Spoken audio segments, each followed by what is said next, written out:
Welcome to the Shut Your Mouth Lounge, episode number, did you say 322? Yes.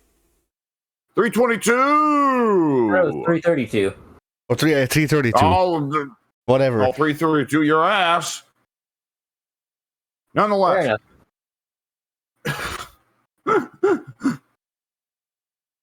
All right. So.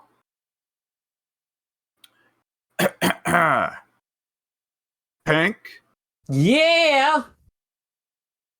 What are you so enthusiastic for? I didn't say nothing good was going to happen. Maybe something bad going to happen to you. Oh. I'm going to do it. It's happening. No, Pink. What YouTube channel you got? Oh, I've got a YouTube channel called Pink Sparkle Puff. Same as my username. Same name I use everywhere else. Oh. If there's a Pink Sparkle Puff out there, it's probably me unless it's not. In which case it's an imposter, which would be sad. And you should get them. Yeah, I need to contact my lawyers about that.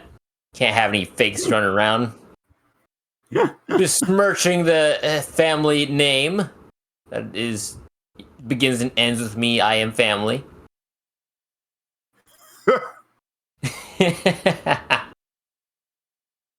Now, as for the channel, I did not get around to recording anything this week, so it looks like the forecast for my channel continues to be clear skies and no content. So look forward to that. All right. Eddie. Well, as always, Kingdom Hearts. But also, on Wednesday, the stinky tall gnome man appears. Oh, no. It is time for Battlorina Toshinden. Oh, God.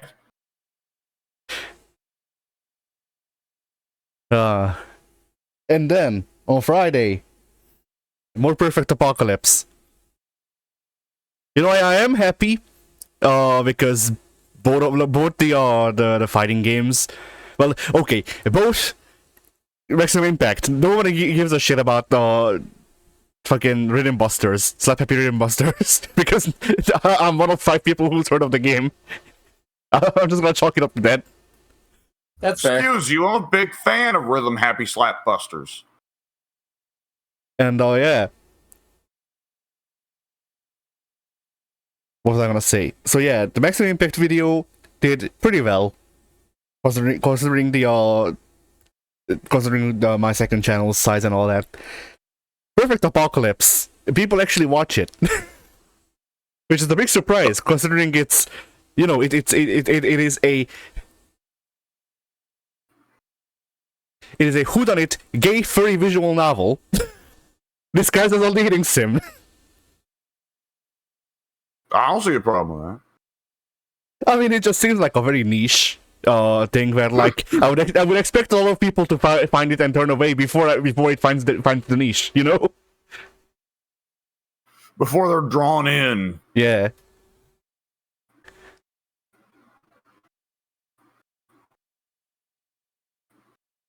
Holy shit. Oh. So I have Monster Hunter Rise open, and I just looked at my thing, and I have 115 raw meat. And That sounds like a lot of meat. Yes, insanity. It is.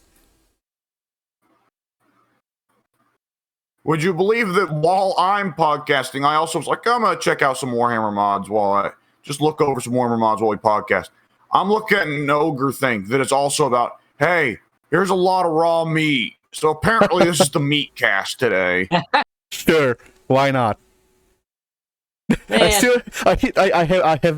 have made as much meat as possible. The cookery refuses to bake more meat. I still have 169 raw meat. That's a lot of meat. We got the beef.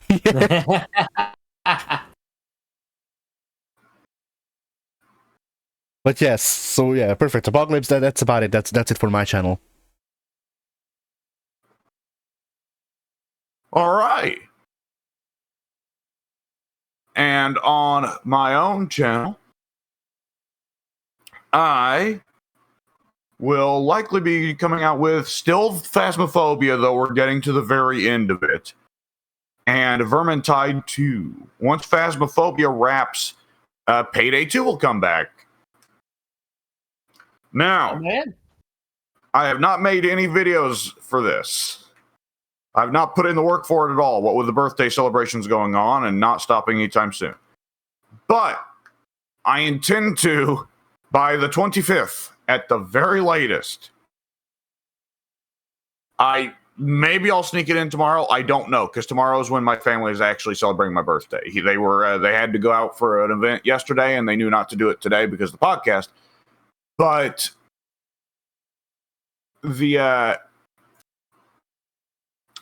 by at least the 25th, before the 26th, when the next DLC gets revealed, it is high time I make a second channel.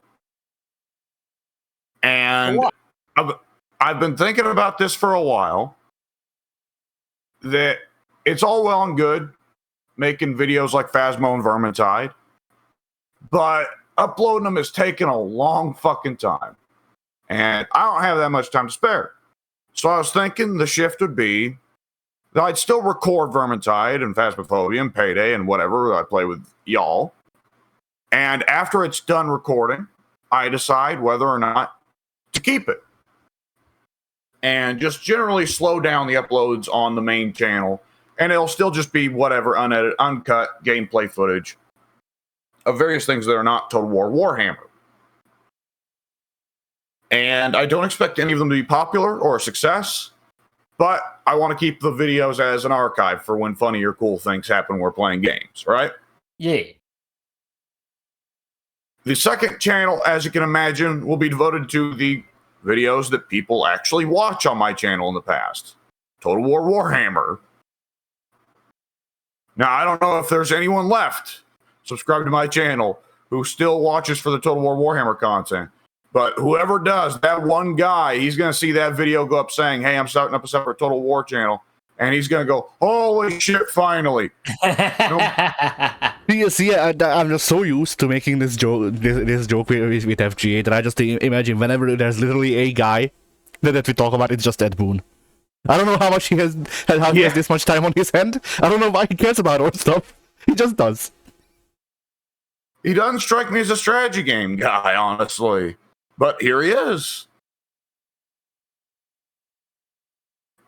So, yeah, expect that to happen this week. And then on that channel, there will definitely be me watching and reacting to the trailer for the next Total War Warhammer DLC and discussing it, importantly, not just reaction content.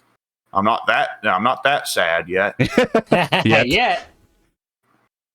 But the whatever else I'll make is whatever I'll make at the time. Yeah. And on the group channel, June 26th, Monday. Or not Monday, Wednesday. I don't know how I forgot that. June 26th is a very important day. That's the day the Total Warhammer DLC gets revealed. That's the day that the M. Bison drops for Street Fighter 6. That's the day that... That's the day that M. Bison drops in Total Warhammer.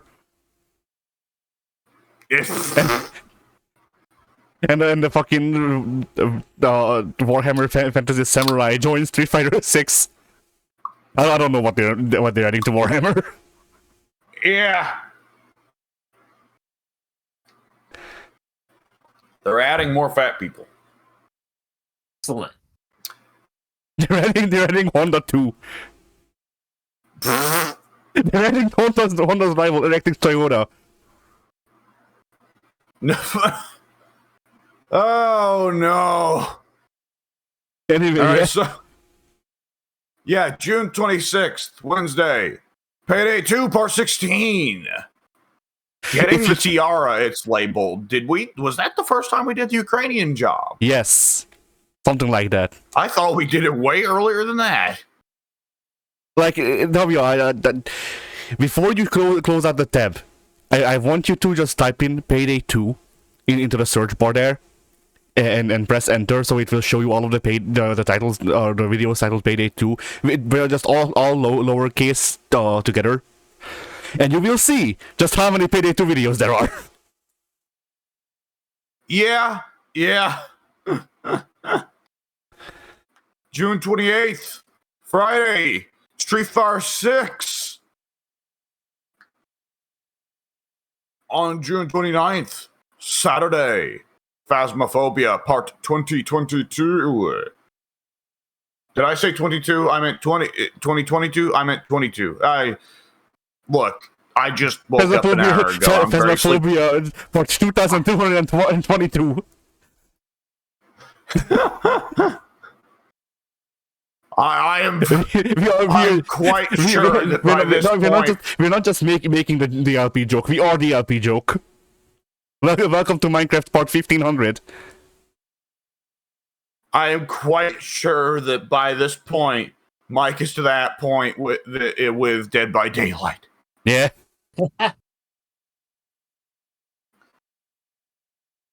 All right. And then on June 30th, Sunday, the same day that the next Shut Your Mouth Lounge will release, WWE 2K24 GM Mode, SummerSlam, titled, for whatever reason, Thank You for Your Work, Samoa. I know why.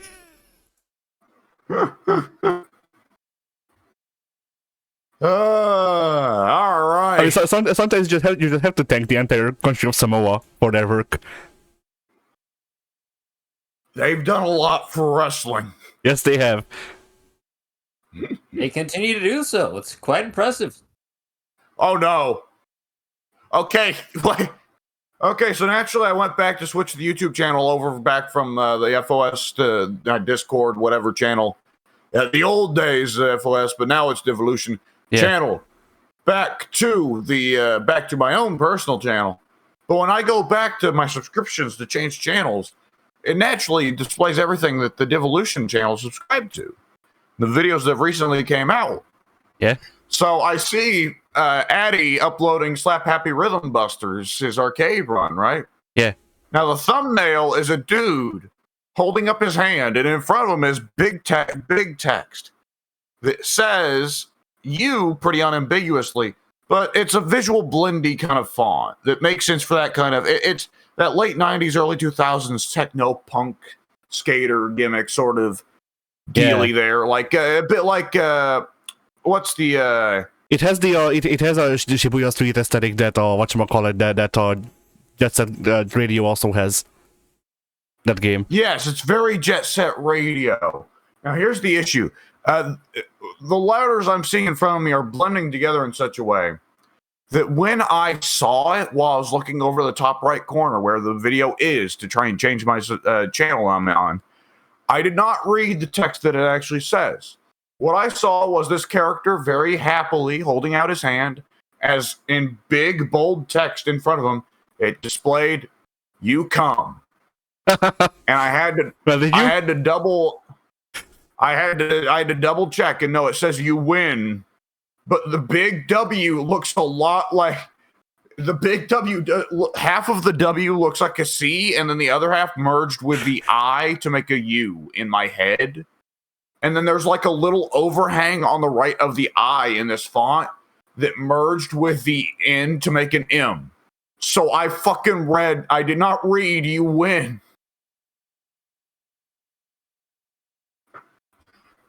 Amazing. I'm losing it, man. Yeah, at least now I have a thumbnail idea for the second episode of that, because I will have to revisit it sometime, because it has unlockable characters. Oh! And I found one that so there's a character in it. I forget what he's called. He's like this old dude on the character screen, and if you choose him, the old dude is in the background and you're playing as Poppy. From some show. He has a trained wolf and you play as the wolf. And the guy who's in you play as the dog. Yes.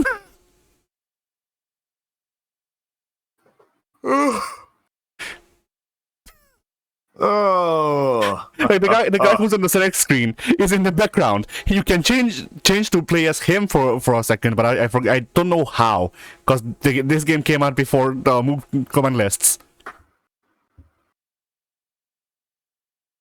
But yeah.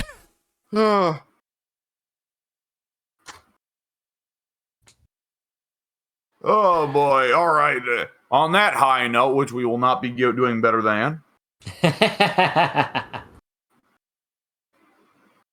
For the topic, I was thinking, what with the recent Elden Ring DLC, Shadow of the Art of the Shadow Tree, Shadow of the Nerd Shadow Tree. of the George Tree, Shadow of the I'm still not writing Game of Thrones, you fuckers. Shadow of the John Madden, football. Shadow of the rolling around in a clear plastic ball for some reason. Ah, I too love Sonic 3D Blast.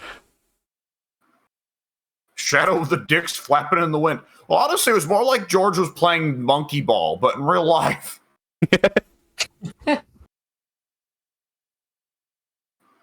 Nonetheless, the new Elden Ring DLC came out, and I, like everyone else, hopped in and went, "Oh fuck me! This is unreasonably difficult. What the fuck?" The best thing about that is Eurogamer released a thing saying, "Yo, this shit hard." And everyone clowned on them, saying like, "Oh, journalists and all that," and like they even got like help and how is it hard then and all that. And then the DLC actually released, and people went, "Oh, perhaps we have been a bit too judgmental." Yeah. So like everybody else, I was like, "Oh fuck, this is good lord, they do so much damage and I do so little, and they have big combo. What is happening? Oh my god." And I was like, mentally I was thinking like, okay, so here's the thing with Souls, right? Is it like there's a little bit of an arms race there? Like, Bloodborne was definitely harder than Dark Souls 1, but it was manageable. Dark Souls 3 was harder than Bloodborne. That was a little bit scary. Elden Ring near the end was definitely trying it to be the hardest FromSoft had ever been. And there were a lot of talk surrounding that. So when I started Shadow of the Earth Tree up, I was like, oh my god, did they honestly go like, fuck it, we need to make this shit borderline impossible? Miyazaki, and then Miyazaki is Miyazaki did tell an interview recently where he said, "You thought Dark Souls was hard, but I will not stop until it's as hard as me." Right now, thinking about a swamp. Yes. Right, we've made Elden Ring more powerful. We've combined my hardness from swamps with George R. R. Martin's hardness from not writing Game of Thrones. Yeah. Nonetheless. Do not make me bust out the football. Oh boy. We will combine it with John Madden's hardness from being dead? No, we're combining. We're giving George's second phase is football. It gets even harder than just from not writing Game of Thrones. Oh no! This is the worst timeline. Yeah.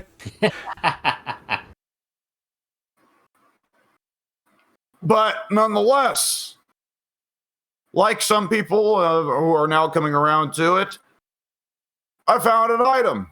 It's like, oh hey, Shadow Tree seed. I was like, what the fuck is this? But nonetheless, I pick it up, and it just flatly says, makes you deal more damage and take less damage as long as you are in a DLC area. Oh! Uh-huh. Uh-huh. On shit and the balancing. And I found two that are both just in the starting area, and I ate them. And I went back to those first fights, and fine, it's fine. As a matter of fact, the first big boss fight I found is against a little monkey dude who is Swordmaster Monkey Foreskin or something or other. I don't remember his name, but nonetheless, on one hand, I know you're joking by saying that the guy's name is Foreskin. On the other hand, the Lonesome Donkey is a character. Yes, that is also a thing. The only reason I don't believe that the guy's name is Foreskin is because none of George's names start with F. Yeah. Now, in fairness, Dung Eater isn't related to anyone that we know of. He's just some fucking serial killer asshole who showed up. But nonetheless, yeah, I went in to fight a master sword monkey foreskin without eating the seeds, and he dunked me. And then I ate the seeds, and I went in and I was like, okay, well, I guess, yeah, let's bring out the go. He's just, perfect? I didn't take a single hit? Nice. Just fucking annihilation. And the thing with Elden Ring as it got later on in the game was that people were saying, like, okay, the ability to summon shadow minions is pretty strong. And you know what's also in the new DLC? Shadow the Hedgehog. The strongest shadow minion. Shadow Ash, which the description is, makes your summons do more damage and take less. And let me tell you, taking the already strongest thing in Elden Ring and giving them a little bit of crack, it's an interesting combo. So it made me think. It made me think, boys, what was one change you made to your strategy in a game? Or what was one upgrade you got in a game that instantly made the change from, oh my god, I am getting fucking annihilated here, I don't know how you're supposed to even handle this, to, oh, easy peasy, start dusting off the hands, you know? Yeah. Alright, well, I have a couple. The first and the smallest one, I suppose, is... So, booting up Monster Hunter Rise. I went with the dual swords, because I played the dual swords in World, as you remember. Yeah. But yeah, so I went with the dual swords. And the dual swords had, like, the flippy shit, if you remember. Yeah. Yeah, when you start out, all of the weapons that you get do A damage. Like genuinely a single point of damage a lot of times. And okay, so they give you the crap rusting knives to begin with. Yes, and as it turns out, so when I played with the dual swords, the flippy shit wasn't there. They removed it from the moveset. So as it turns out, you need to finish like 5 missions or 10 before you unlock that. This now. Ooh. So I fixed this by going back to camp. So I got my ass handed to me by a bear, as you might have heard. And yeah, so to fix that, I went back to camp, and I heard the insect glaives are, broken, and also they're a new weapon, so I'll try them out. The insect glaives,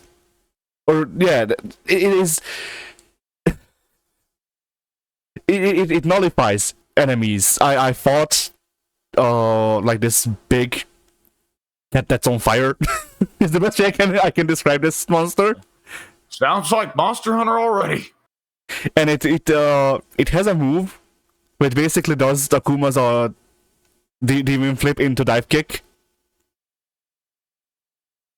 So it kept doing that. It kept missing, because here's the thing about the insect glaives. The insect glaives has a stance. This stance is launching yourself into the air, and you can do a lot of fucking damage by doing the air attacks. And if an air attack hits, if a heavy air attack hits, it launches you again. You can do reps on the monsters. They cannot hit you, like, unless they have airborne projectiles or stuff like that, or they themselves can fly. The monsters just cannot fucking hit you as you do reps on them, where you fucking jump up, hit them with the heavy attack, and then by the way, you also get air dashes, so that you can make sure that the heavy attack hits. Oh my god! If that wasn't enough, insect glaives get their name from the fact that there's a big ass fucking bug attached to your hand whenever you use them. The biggest fucking bug is a projectile. It's a drone projectile that you can send out and then tell to hit the monsters whenever you want. Also, depending on the bug you have, whenever the bug goes on a meter, and if the meter goes down, or you can call them back earlier, but if the meter goes down, they return to you. So, if you use either of the starting bugs, their bonus ability is that whenever they return to you, they also fill up your health. Not completely, but they fill it up, like, I don't know, 30%. So I haven't used the healing potion in like 2 days. Like two actual real life days.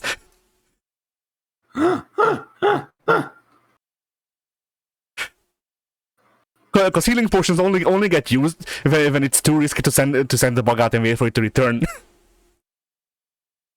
and usually I see. And like the thing is, there's a separate button to do like an attack out of having your weapon sheatheded. Now the attack that they chose for the insect glaive is also the one that sends out the bug. You can literally send out the bug as your first move, and then just be like, okay, if I get hit, the bug automatically returns to me. Any hit is free. Any hit is free. Like, I have been enjoying Monster Hunter Rise a lot more than Monster Hunter World because they made the traversal even better. Like in World, I thought the traversal was fine, but you know, I felt like it still had a bit of some jank on it, and whatchamacallit. And also just like the weapons, I didn't like any of the weapons that much. I went with the dual blades because they were fast, and it didn't feel like fucking. It didn't feel like I am playing Mortal Kombat through streaming, basically. Yeah. And yeah, the insect glaives also don't feel like you're playing Mortal Kombat through streaming. On top of all of that. Because despite them being the size of my guy, literally, Ha!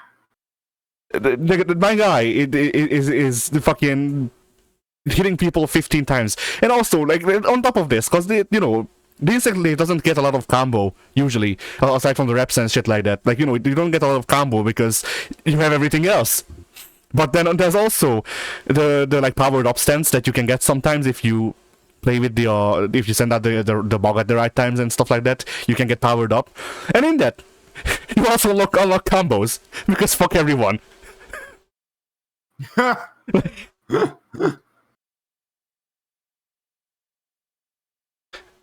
And the combos are on jumping heavy attack mostly.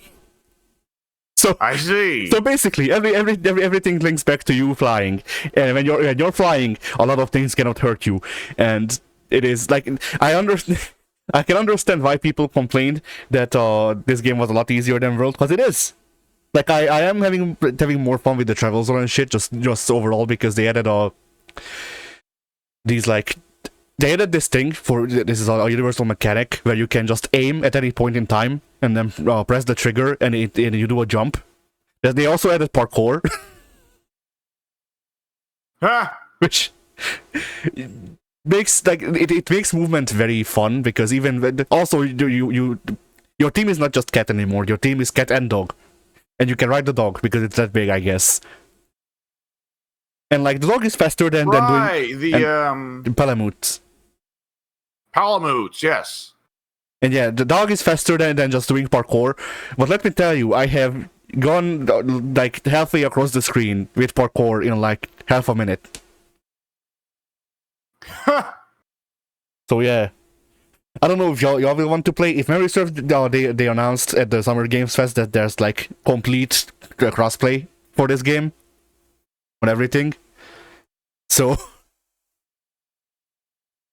But either which way, yeah, I've been enjoying this. Alright, another one that fits the topic. In that one, I changed my approach, because I don't need to tell you, the Kingdom Hearts 2 Critical doesn't play the same as Kingdom Hearts 2 on normal. I would imagine not. Why not? You see, Pink. Critical mode is the super hard mode for Kingdom Hearts.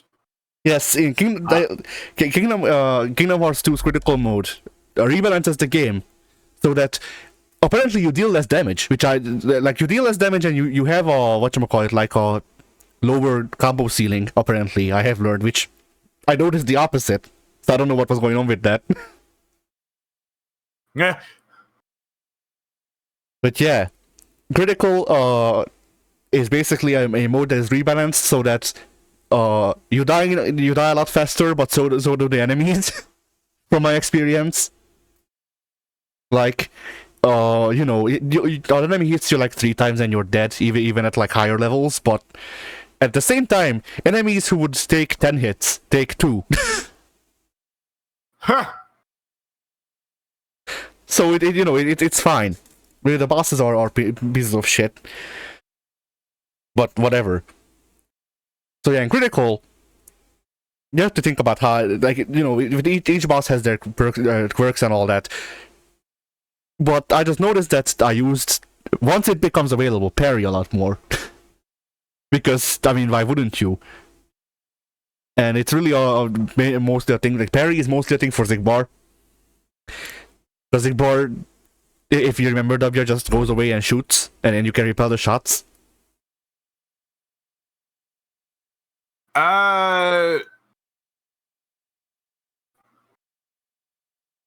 Let's assume I do.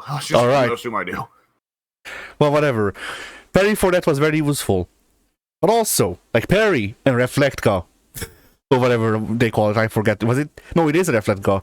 Like reflect go is the god button on critical, because reflect is like reflect as a magic spell. The concept is broken. So listen to this. Reflect Go is a magic spell that you can use, which shields you depending on which level you have. But at the highest level with Reflect Go, it reflects like 75 or 100% damage. And by reflects, I mean that you don't take any damage, and instead, any enemies that are around you at the moment take the damage in your stead. Oh. So you can, in fact, kill bosses with their own attacks. I like it. And that is how I beat the secret boss. Well, one of them. I just suddenly remember that there's like 18 of those. But yeah, there's Zemnis has a secret version, if memory serves, or something like that. Well, whatever. One of those guys has a secret version that does like bullshit. And Reflect makes it so whenever he approaches you, just use Reflect, and his attack does nothing to you. Like his barrage of attacks does nothing to you because Reflect has invincibility on startup, invincibility on fucking whatchamacallit, on recovery, and also reflects 100% damage. So it really is just the fuck you button. I see. So yeah. And whenever the boss would just get close to me, I would pop Reflect, and it would just do, like, I don't know, 75% of a bar, if not more.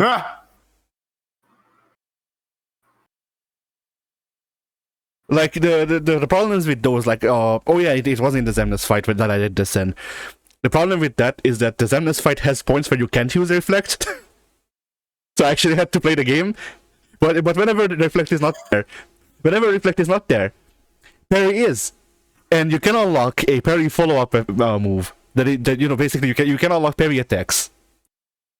So the Zemnis boss fight at the end of 2, where you're fighting on the building, was just me reflect guying Zemnis until he went, alright, fuck you, no more reflect go, and then I just parry attacked him. Ha! And then he died.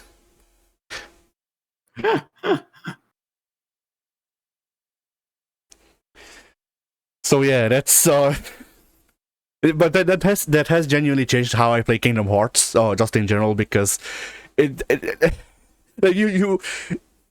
do not understand the joy that it can bring to see a boss approach you, go like, okay, here's an attack that deals 75%, and then you just pull out the Uno reverse card. Ha! And like, there goes 3 health bars. Yeah.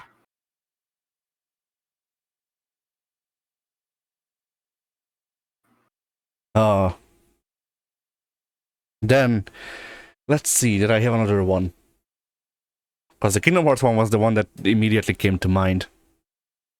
I don't know. Pink? Well, I've got a few baby ones. So, what's a good relevant baby one I can bring up? How about Hades? So, there have been a lot of game-altering things that took me a while to learn in Hades. Specifically, off the top of my head, I recall when I first unlocked the shield weapon, and I tried using that out, I was not a big fan. I didn't like that it would push back enemies, so I couldn't hit them more. Nothing felt right to me. So my first couple of runs with the shield and not understanding the mechanics of the shield, they just were not a good time. Because I was stupid. Because I did not quite grasp how powerful the pushback could be.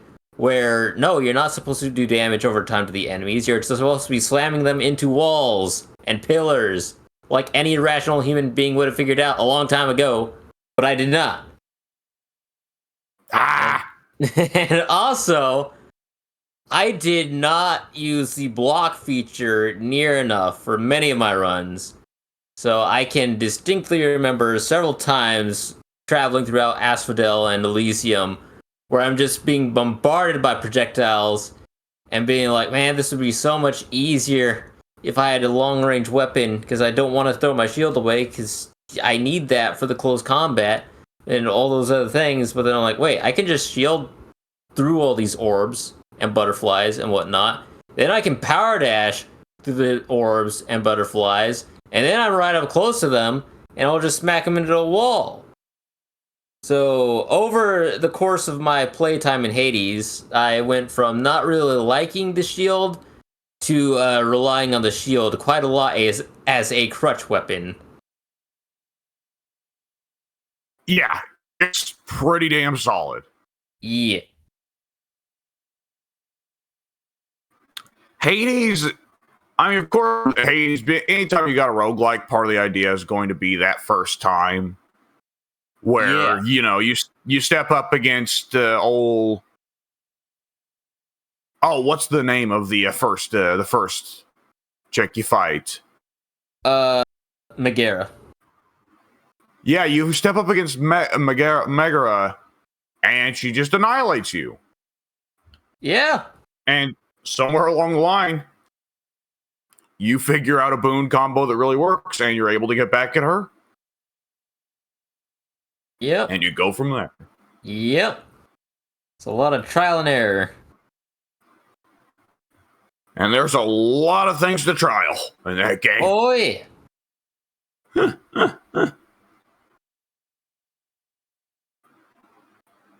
All right. And let's see, if I should throw out another answer, here's one that's also from the Soul series, but nonetheless, it is another big one. There was a simple change in strategy. Bloodborne. I think everyone experienced this going from Bloodborne to Dark Souls. Oh, I got hit. Better dash out and heal. Better dodge outwards, get out of here. Then I'll heal. It makes some space.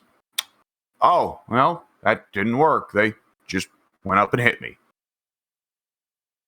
And, oh, I am dead. And you keep batting your head against that wall for a while. Until you find out two things. For one thing, most of the Bloodborne enemies aren't that good at swinging around and hitting to the side or the back. They usually have better lunge attacks for attacking something that's far than they do for hitting something that's to their side or their back. Secondly, Bloodborne has a system where when you get hit, it's not permanent health loss immediately, but only kind of like gray health sort of situation. And if you hit the enemy back, you get that health back. So the response in Bloodborne to getting hit is generally supposed to be, oh, hit him back. And furthermore, almost never in Bloodborne is the answer to any problem dodge away from the enemy. The answer to nearly any problem is dodge in. And as soon as you figure that out, Bloodborne becomes a lot more manageable. Yeah. Yeah. See, like I didn't have this experience, but that's because I beat Neo and then I beat Bloodborne. So like, well, Bloodborne's just insane. I mean, excuse me, Neo's just insane. like, the reason that I didn't beat Neo 2 is merely just because I don't fucking care. Like,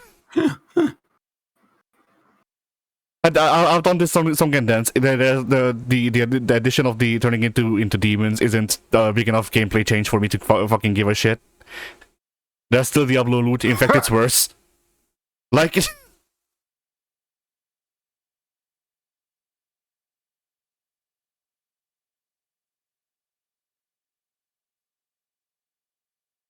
well, all right then.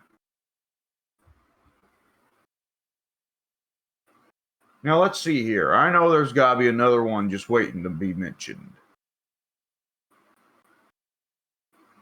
Because,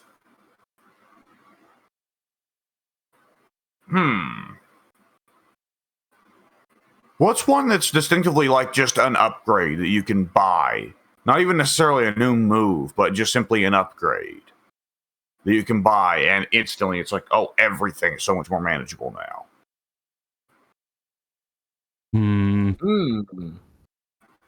I feel like there's yeah. there I know there's a game out there somewhere that I've played that definitely has an item that you can buy to just make the game smooth as butter.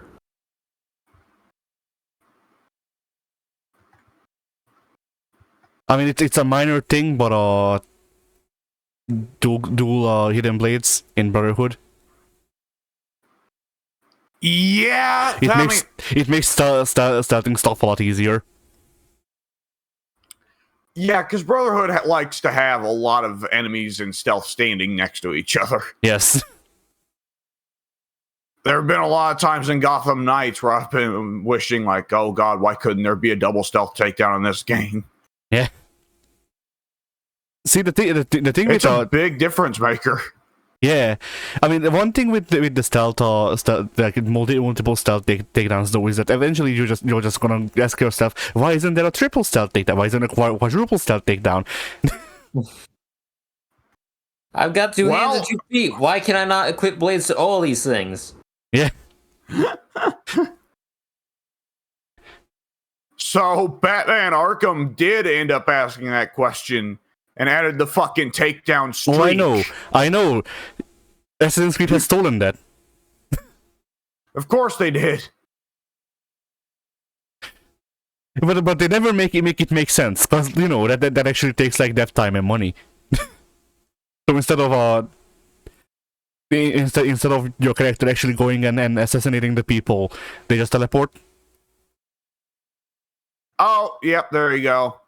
Which that was a Shadow of Mordor.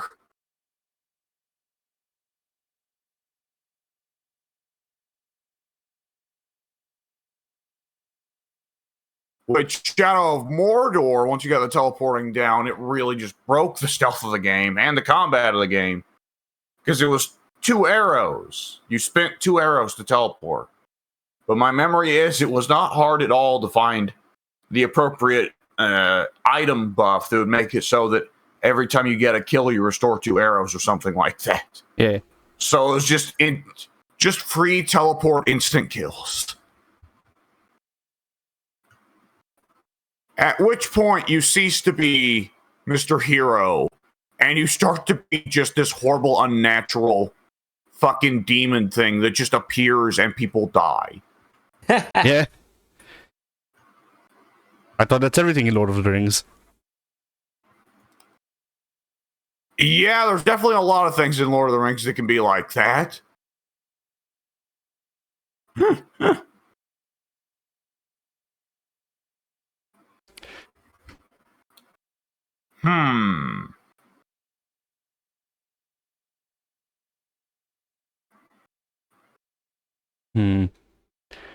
Other like I felt Yeah. like Mad Max became a lot more manageable once you got your first armor upgrade and actually wearing a leather jacket and not just running around in your skivvies. Oh yeah. Because that went from being a game where like, oh boy, I can take 2 hits to like, okay, I can take 4 or 5. This is doable. Yeah.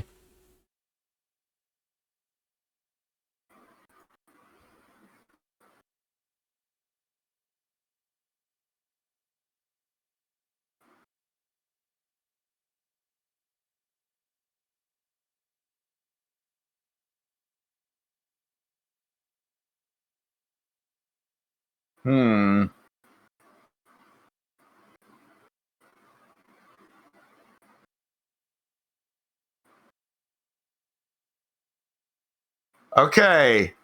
The plasma cutter in Dead Space is a good weapon. A lot of people play through all of Dead Space with only the plasma cutter for a reason. Because it's good. However, any one of the Dead Space games, well, excuse me, Dead Space 1 and 2. I won't speak for 3. Fuck 3. Dead Space 1 and 2 both become noticeably easier the moment you get the Ripper. Oh yeah. Oh, it's the kill everything in front of me gun. Excellent. This gun is you get the Reaper and it printed on it. It says made for babies. This doesn't make sense in 1, but once you play 2, it starts to make sense. No, 1 had babies too. Oh, never mind then. 1 didn't have the children, but it had babies. It didn't have suicide bomb babies though. It had only the tentacle babies.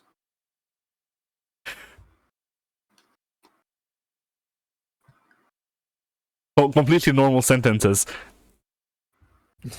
Yeah, especially in light of that. Dead Space 1, you first run into the evil tentacle babies first in a place where they are on the Ishimura, where, if memory serves, I don't think they explicitly say it, though maybe there's a text log, but the implication is, well, you just simply find a wall of fetuses, and the implication is that they're cloning babies just to abort them for, like, stem cells and limbs and stuff. And naturally, the necromorph thing is turning the fucking fetuses in the vats into more tentacle babies.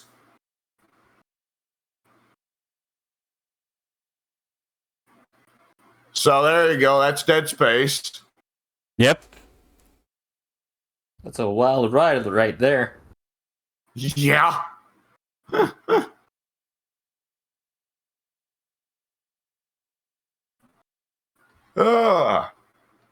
Excuse me.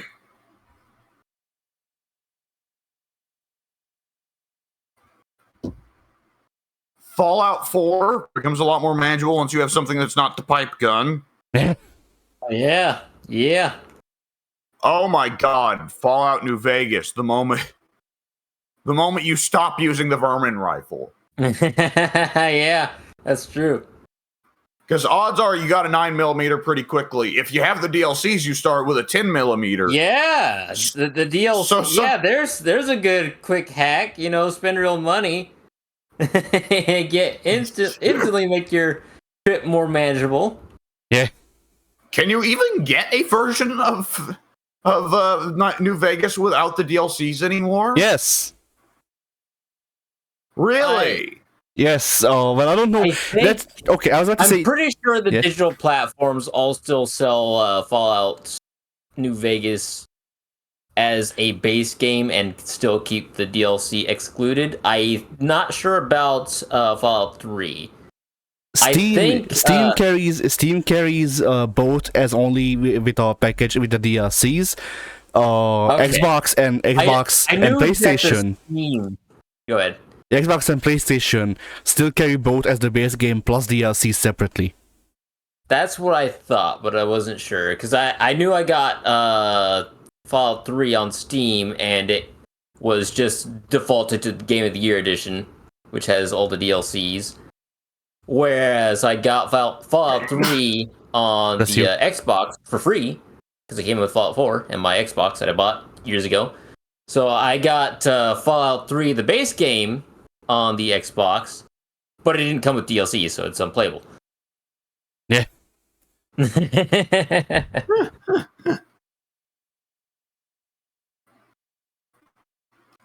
So yeah, New Vegas is one almost like there's a simultaneous thing there of like, okay, if you don't have the DLC, it's like, okay, so I need to get something better than the varmint rifle immediately. If you do have the DLC, it's okay, I've used the varmint rifle for Sunny Smiles tutorial quest, time to stop using it forever. Time to sell it for 12 caps. If that.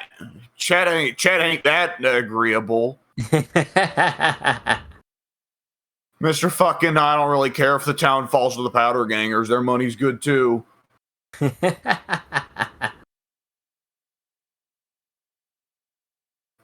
I will always have fond memories of that one time IGN sat down the two Obsidian devs to watch a New Vegas speed run, which inexplicably starts with going straight from Doc Mitchell's to Chet's, selling a few things to Chet, then bowling out a shotgun and blowing Chet's head off. Yeah. They don't even loot his corpse. They just shoot him in the face and then leave. Understandable. He only got what was coming for him. I guess he did, but still. But yeah, I guess if we're counting DLCs, then again, I suppose it's been made part of the game normally. But whatever, the DZS-90 in Sleeping Dogs is a car that was DLC and was in the definitive edition added as a thing that you only get like close to the end. Well, close to the end of the second half of the game, I suppose, something like that. It is the fastest car in the game, as far as I can tell.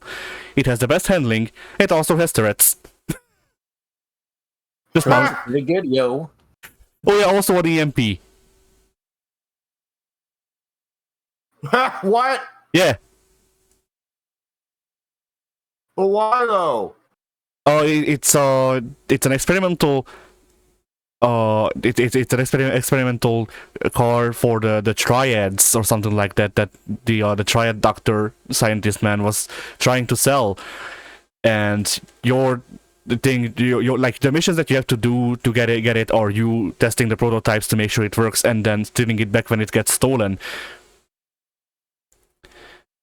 And this is just a thing that the triads have out in Hong Kong, huh? No, that's the thing. Only the prototype that you get to choose, or whatever you get to use in the game, remains at the end, and the ending of the mission, the quest line, is the scientist going, all right, now I can get to work on making these for the triads, and Veg goes, haha, no, it's mine, fuck off, and then leaves.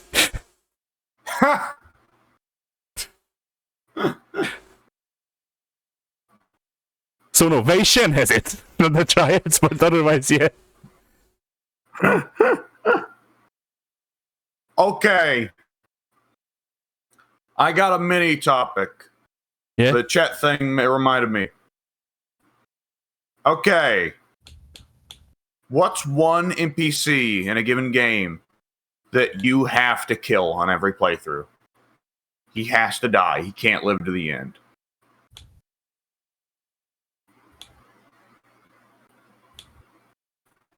There are so many answers in the Fallout franchise. Eric Sparrow. You found the way? I'm sure there's some mods out there.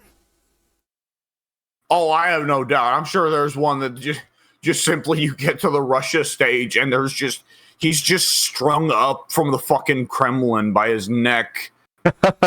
Yeah. I'm trying to think, cause like, you know, despite what channel, like, despite what Terraria might make you think, I don't usually have strong opinions about NPCs. Like, that's definitely not strong enough to actually like go, alright, this guy needs to die. So I actually do have a pick myself, though. And ordinarily, I try to be nice to NPCs. So, in Dead Rising, of course, follows its schedule across 3 days. And at different points on any of those given days, or excuse me, different points on specific points on specific days, survivors or psychopaths spawn in on the map.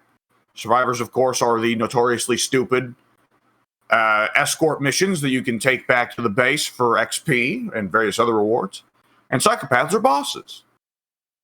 Now, most of the survivors are pretty manageable. Some of them are actually kind of easy to get to work with you. There's actually one that's real close to the base. And if I didn't hate him, he'd actually be one of the easiest survivors in the game to work with. And to be honest, at this point, I don't even really hate the guy. He's just funny. But the gentleman's name is Ronald. He hangs out in a sandwich shop named Jill's Sandwiches, because this is Capcom. We got to get the reference in. He hangs out in a shop named Jill's Sandwiches. I get it. Yeah. Yeah. Yeah, Barry Burton, the man, the myth, the legend. But he hangs out there. And what he does is, when he spawns in, from that point forward, all food is gone from the opening stretch of the map, from the first area of the mall that you enter into from after exiting the safe room. Because Ronald's gimmick is that he's fat, and he eats all the food. And the space of goddamn 2 seconds or whatever it took him to appear there, he ate all of the food in Jill's Sandwiches and all the food in the rest of that part of the mall. And he said, and you go to him and you're like, all right, well, let me get you out of here. The zombies will eat you. And he's like, no, give me more food or I won't come with you. So you give him more food. He follows you and he goes back to the safe house. And by that time, the next day, you get a call from the security guard guy saying, hey, Ronald has convinced a bunch of other people they're all going to leave the safe house and get themselves eaten by zombies if you don't bring back more food for Ronald. And as a teenager, everything about this character offended me so deeply. And I'll say that I still find fat jokes lazy and dumb. It bothers me when Capcom does them, but honestly, that's more of a Rufus and Street Fighter problem than anything else nowadays. But nonetheless, as a teenager, this character offended me so deeply that in my, goddamn 25 or whatever playthroughs of Dead Rising I had as a teenager, it started to just be a thing that every time Ronald appeared on the map, I would just go and beat him to fucking death. Nice. And by now, I'm not nearly so bothered by him. Like I said, I still think it's lazy and crap humor, but whatever. But by now, it's just a tradition. When Ronald appears, I go and I beat him to death. And on some runs, that's actually efficient because it saves me time. And the game can only have so many survivors on the map at a certain time.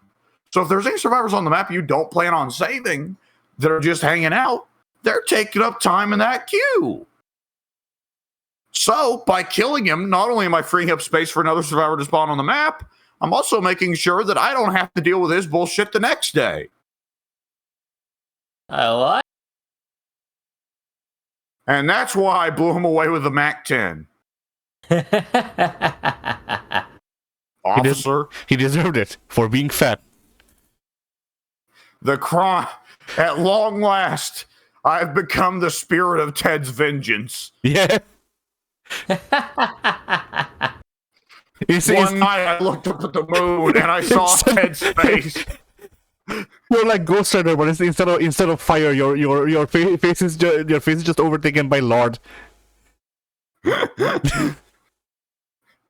His spirit is up there looking down on me, saying, "Kill them all, Alex. Kill them all."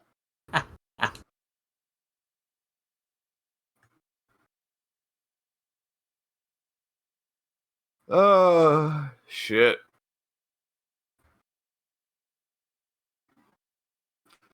All right. Ah. Pink.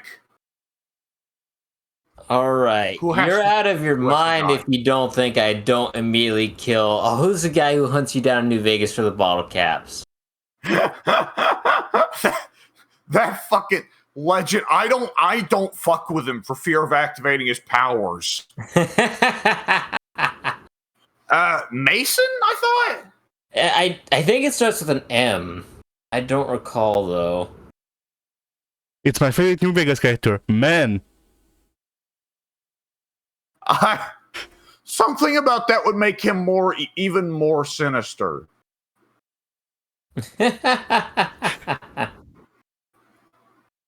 Malcolm. His name's Malcolm. Malcolm, okay. Malcolm Holmes. Yes. I don't know what like for a second I thought about the naming scheme and like I don't know who would be more scary because we already know Yes Man. Who would be scarier, No Man or Man? Just Man. It's like the fucking Shin Megami Tensei law chaos neutral split. Yeah.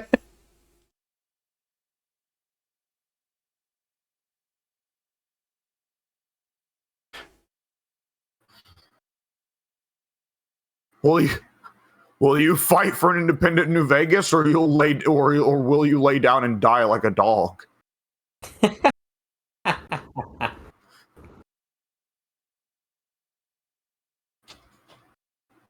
Oh shit! Malcolm's terrifying. I don't know. I feel like I'd feel bad hitting Malcolm though, just cause he's not really doing anything. He's actually trying to help you. He's warning you, like, hey, watch out. That's He's warning you about true. He's warning you about a threat that doesn't exist in the game. That is also very true. It exists Because for they him though, didn't- because I murder him immediately and take his star bottle caps that he's carrying. Oh, that's true. I forgot he actually carries a lot of them. You really need to get that fucking weird gun that nobody uses, huh? For honor and glory. And also for loot. Precisely. Do you know how much I can sell that gun for on the black market? At least 2 Recaps. caps. Some of them might even have stars on them, which would be ironic. Yeah. Again, depending on who you're making deals with. Fucking Chad. Motherfucker.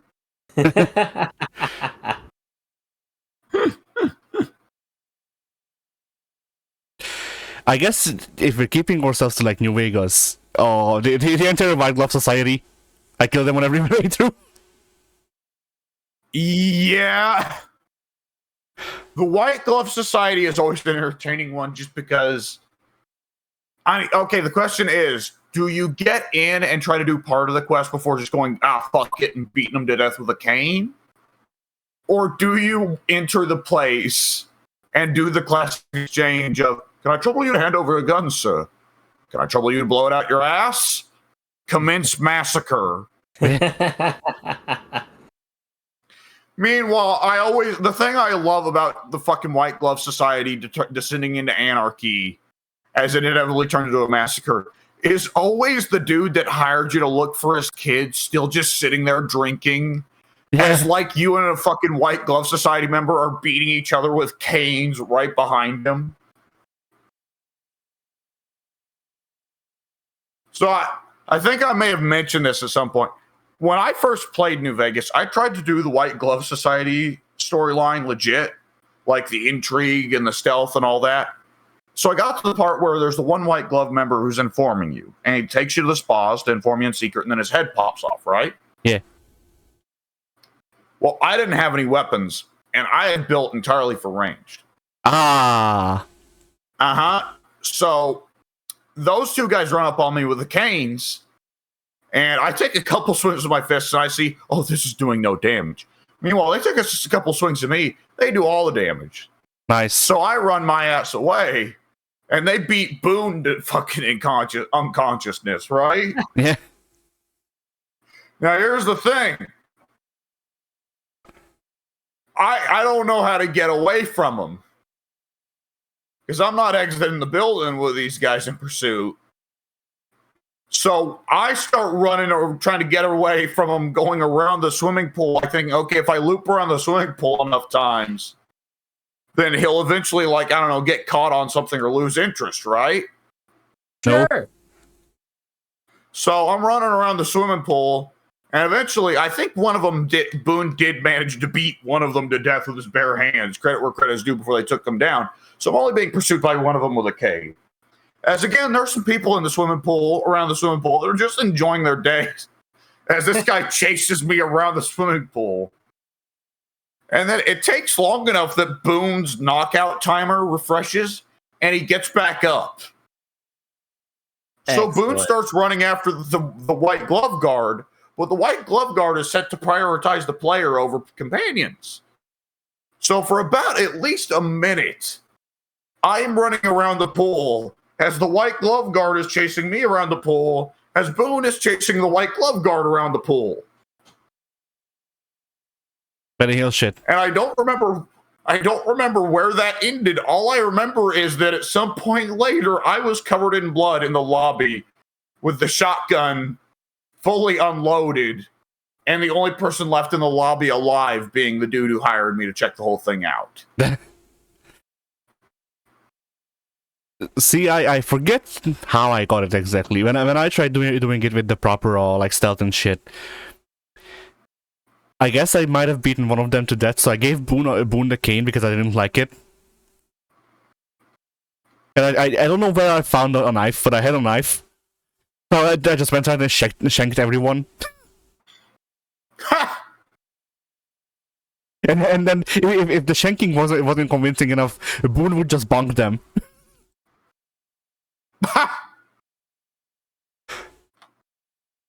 Which was certainly an image, I'm sure.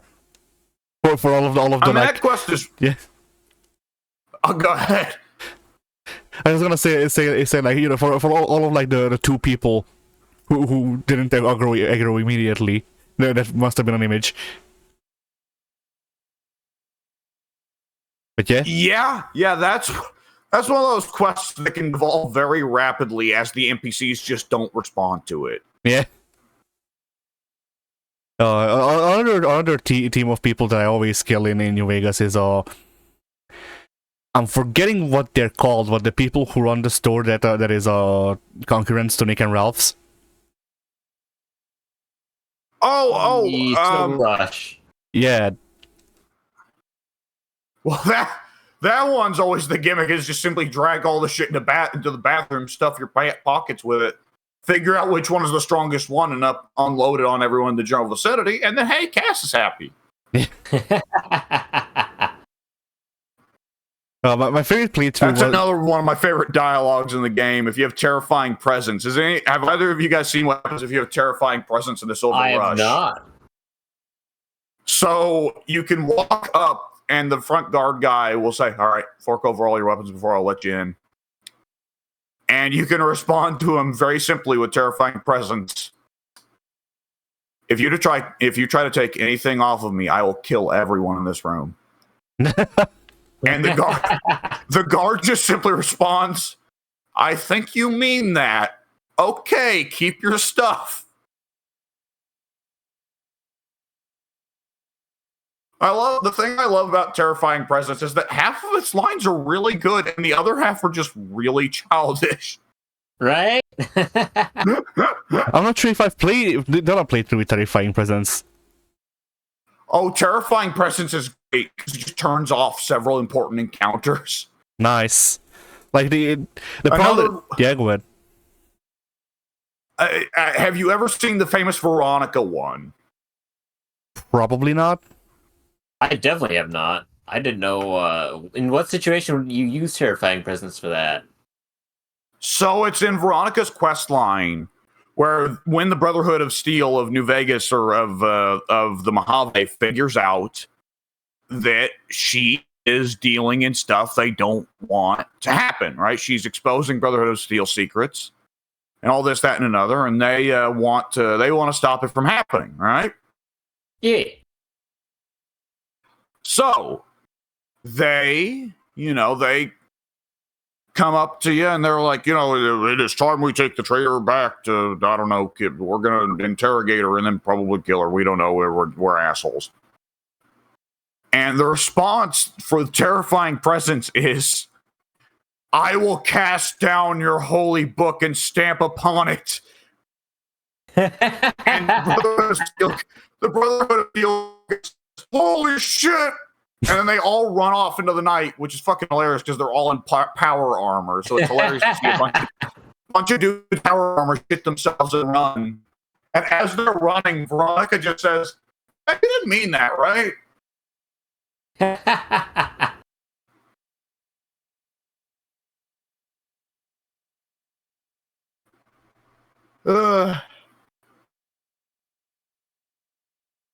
But yeah, my favorite. And again, the contrast with Terrifying Presence is that half of the lines are just like very badass statements of, I'm going to kill you and probably everyone else in the vicinity, or I'm going to seriously fuck up your philosophy and way of life. Then some of the Terrifying Presence lines are, I am going to skin you and wear you as a hat. Yeah.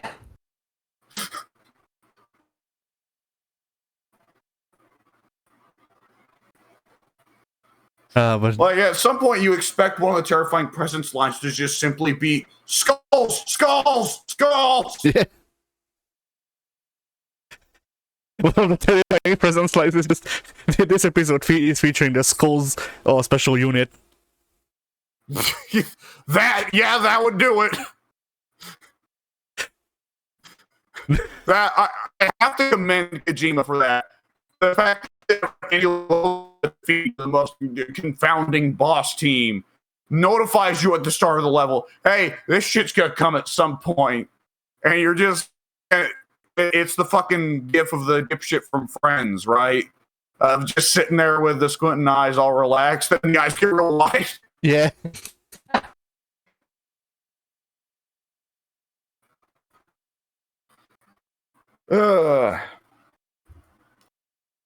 Addie, who has to die? I just told you that I killed the White Glove Society and the Silver Rush. Although I didn't mention, one of my favorite playthroughs was one where I killed everyone in the Silver Rush, and I go back to Rick and Ralph's, and I guess I don't know what went wrong exactly, because they wouldn't talk to me. In fact, they pulled a gun on me. So now like the strip has no guns vendor. I've made an opening in jobs.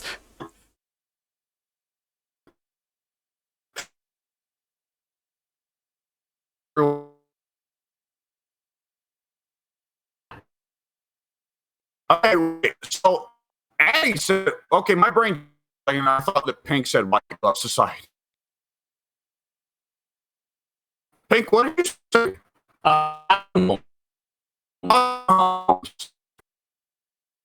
Okay.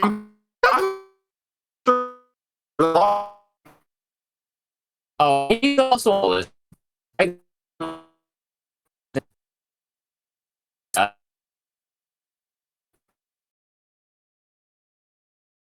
Oliver Swanek is that. I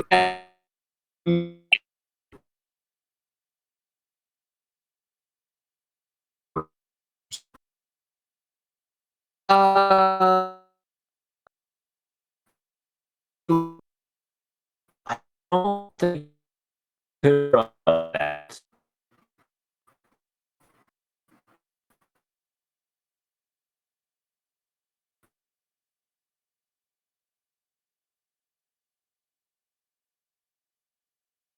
All right, are we still here?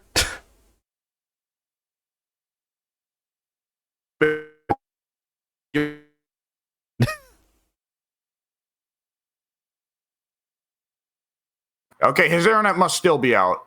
Okay. Am I back? Okay.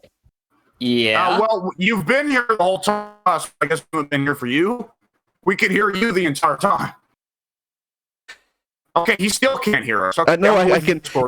I can hear you, but it's like it starts off fine and then it starts roboting pretty bad. I don't know why it's doing that.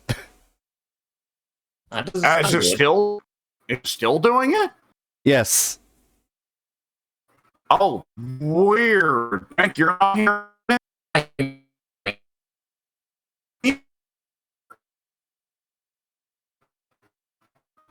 No, this is probably a problem with my internet provider. I'm just not sure why they decided to fuck me right now.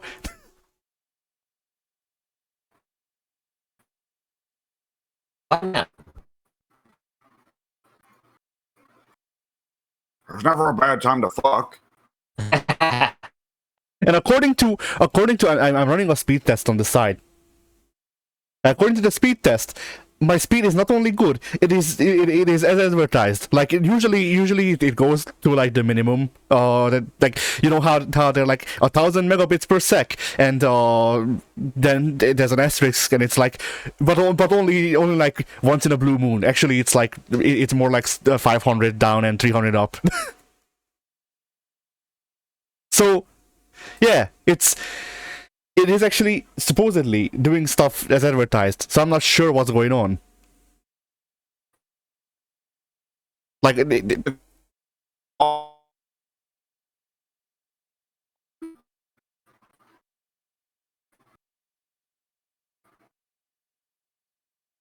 let me see. Can I do some fuckery with where the whatchamacallit, the server is for the voice call? I guess not while we're in it, probably. Yeah, that would be a bit of a high order. Here it is. I can actually. Alright, let's set it to automatic. Okay. Did that fix it? It's the automaticness. So, did it fix it? Seemingly so. Excellent. Confusion. Now here's the thing though. Even though I set the voice calls server to be used to be automatic, automatic just means that that it's using the server closest to the first person who's in the call. So and you know, well, technically I was the first one in the, well, no, technically it was W who's in the call. But even if it was me, we were set to the East Coast server for the US before then. So either which way, it shouldn't have changed which server I'm connecting to. So what gives? Well, do they have a Midwest server now? I guess I'll check. I don't think so.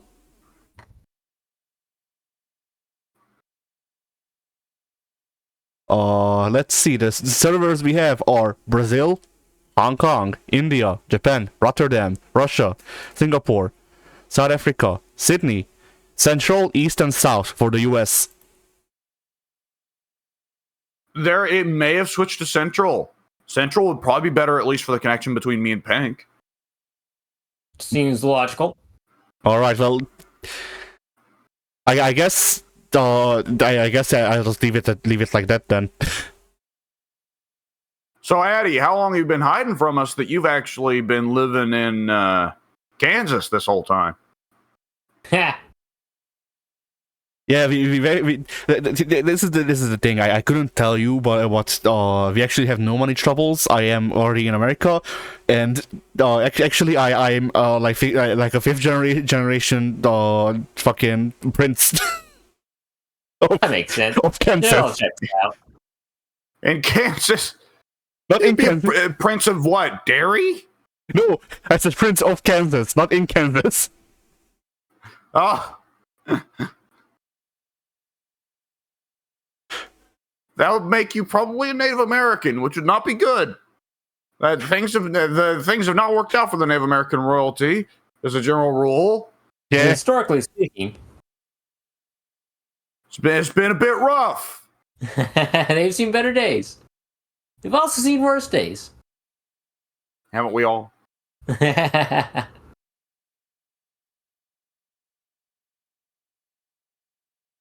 Well, But yeah, nonetheless, yeah.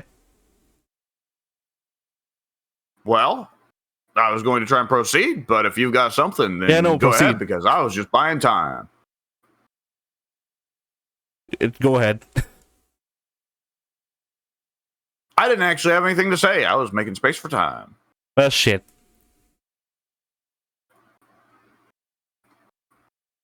Okay, but wait, no, we need to go back to the damn the lottery.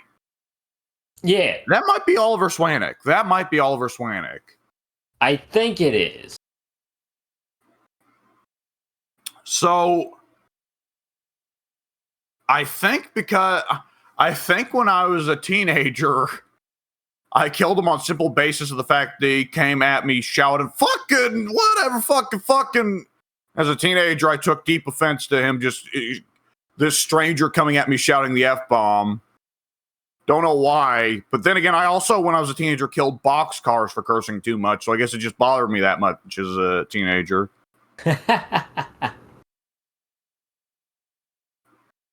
As an adult, though, I am much more content in the knowledge that Oliver Swanek, regardless of what you do, will eventually just get himself eaten by rad scorpions anyways. So it is kind of funny how you took offense with swearing, and I didn't swear for the longest time, and both of us speak like sailors. Pink, it's your turn. What? You will be the worst of us. What? He's gonna turn into Jim Cornette. Yeah. Oh no! Sounds terrible. He doesn't seem like a man who's very happy. Oh. Last time he was happy Well, was back in 1972. the Industrial Revolution, when he learned coal could heat the fireplace. Back before people ever did a flip. Yeah. But wait, no. Fucking athletics were big on the Industrial Oh, it's Revolution ruined. because of circuses. It's ruined. Fucking athletes, they ruin He circuses. had a bad circus experience. That's what made him what he is today. Yeah. Fucking goddamn fucking piece of shit fucking athletic motherfuckers.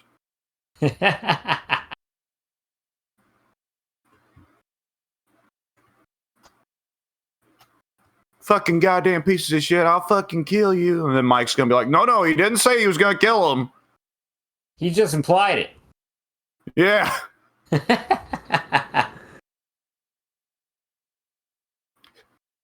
It's his word against Cornette's, and I like Cornette. So, Yeah.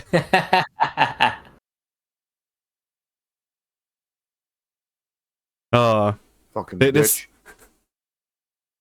bitch. This reminds me of the whole thing with Ted going to bed for Dr. Disrespect like a month ago, and then Dr. Disrespect being found out, or whatever you wanna call it now.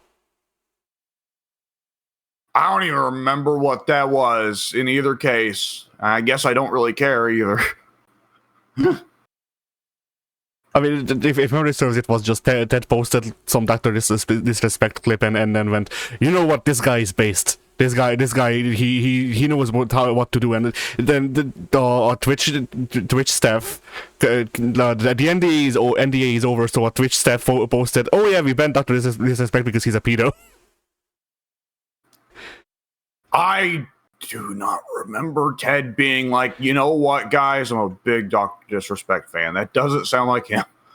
He did post it though, it was weird, but he did post it.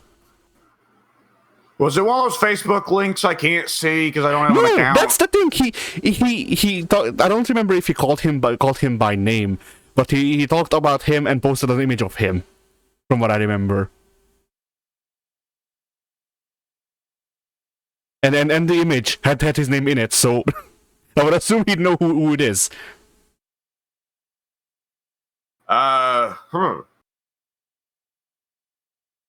Weird.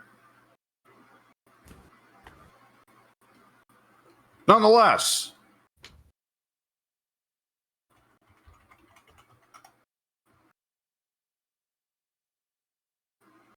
Yes. All the less. Good question.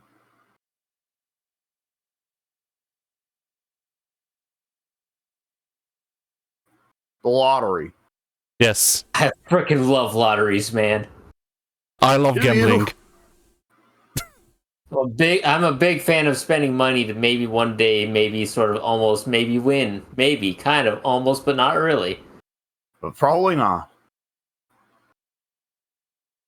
But the what if? Just can't overcome that what if, yo. It happened one day. See, I put enough in, and by my account, they eventually have to give out winnings. So eventually it's going to be me. Exactly. You know, it's an inevitability. The more I put in, the harder it is to not deny me. So that's how that goes. Somehow I feel like that statement can be misappropriated.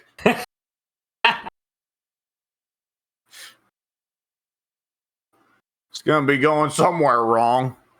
That statement could also be misappropriated.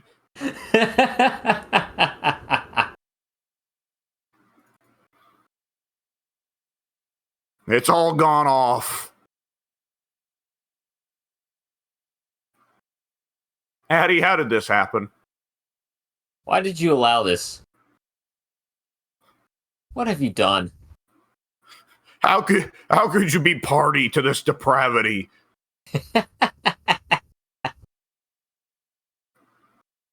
How do you feel? Empty. But you know what's good about empty? No. Storage. Oh! Addie, what do you plan on storing?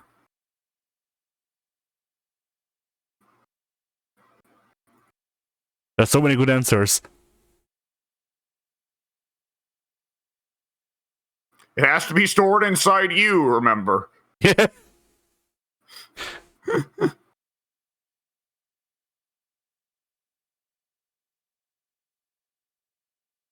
Data.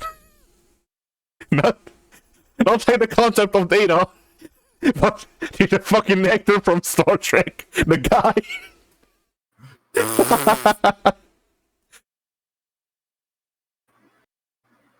It'll take some work fitting him in. Yeah. We'll get there.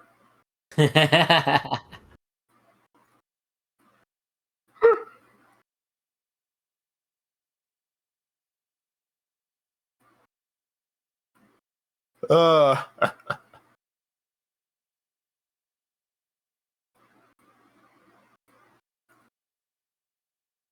Help.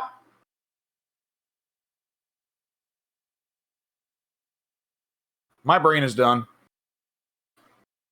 Kurt. I'm not sure if it's my internet or if it was Discord's like whatchamacallit, it's sound it's noise processing, but instead of I concur, I just heard Pink say Cur in response to the video. Kurt. Pink has turned into Nightmare. Or Bellona, yes.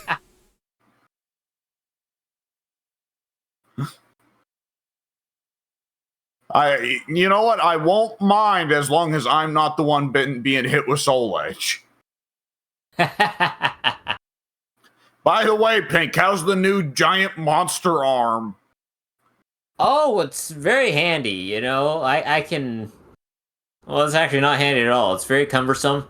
Causes me to bump into things that I don't want to bump into. It's hard to fit through doorways nowadays.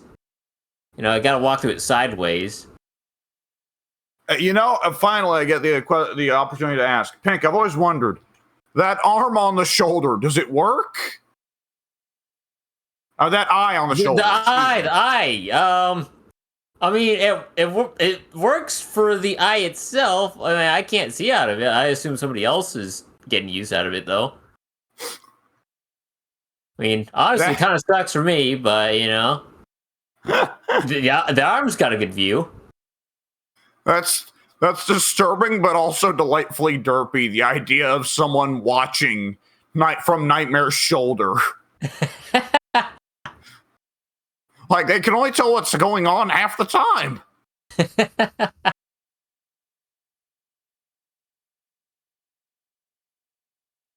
Uh,